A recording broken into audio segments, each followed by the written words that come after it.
3D reconstruction is the process of capturing physical features from real objects. One example of this is 3D scanning, which is expensive and cumbersome, but known to be fast and accurate. Another method of 3D reconstruction is a process known as user-driven modeling. It is cheaper, but it's known to be long and error-prone. So what we decided to pursue for this semester is 3D reconstruction from 2D images, which is cheap, fast, convenient, and not so labor-intensive.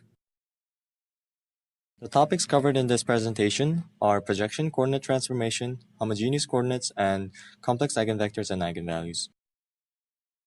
3D reconstruction from 2D images is used on a daily basis. For example, each of our eyes obtains 2D images and combines them to perceive depth. This is known as binocular vision.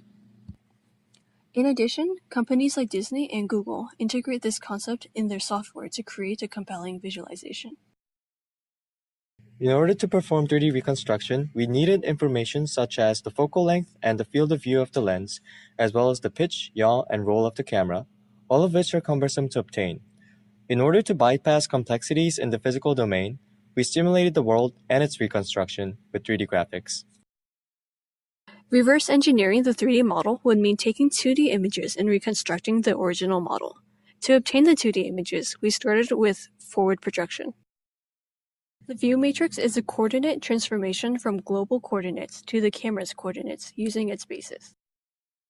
The projection matrix then takes these coordinates and transforms them into the viewport. There are two major types of projection, the first of which is the orthographic projection. The orthographic projection assumes the line of sight to be parallel, and as a result, it takes the rectangular prism and transforms it into a cube. The second type of projection is perspective, a projection which assumes a radial line of sight. As a result, it transforms a frustum, the figure on the left, into a cube.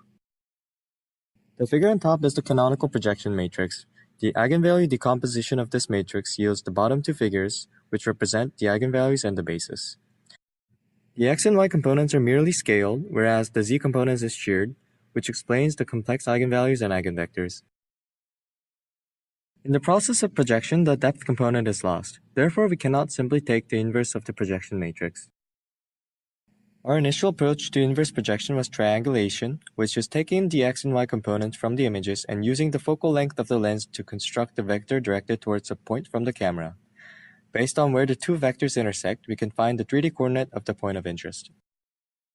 Due to the difficulty of finding the image plane, we tried a workaround by constructing a plane with two vectors, the first of which is the direction of the camera, and the second of which is the interpolated result of the two basis vectors based on the ratio of the two found in the image. The three planes thus composed intersect at a point which yield the point of interest.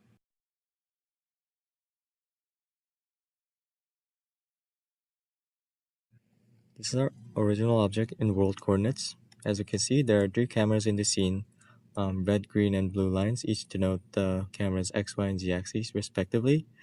And the white lines represent the frustum of the camera that indicates the camera's field of view. Each of the cameras are projecting the object into its own image plane that's each going to be treated as a photo from which to reconstruct the object. And the original object is placed in the center of the scene.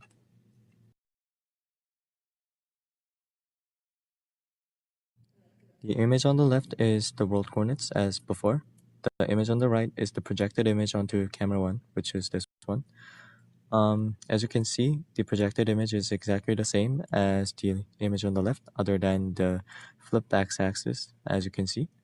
The image on the right, while if it's perfectly aligned with the z-axis, looks like a perfect projection of a 3D object, but it is in fact not, because it's a transformed image from the frustum to the cube.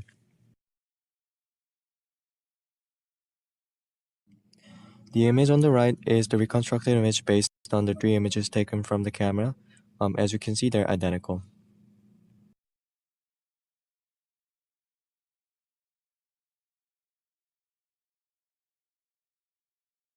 If we were to continue this project, we would identify the points of interest automatically, possibly with machine learning. In addition, we hope to apply our code to actual cameras, account for factors like the fisheye effect, determine the coordinate system accurately, and find the correct image plane.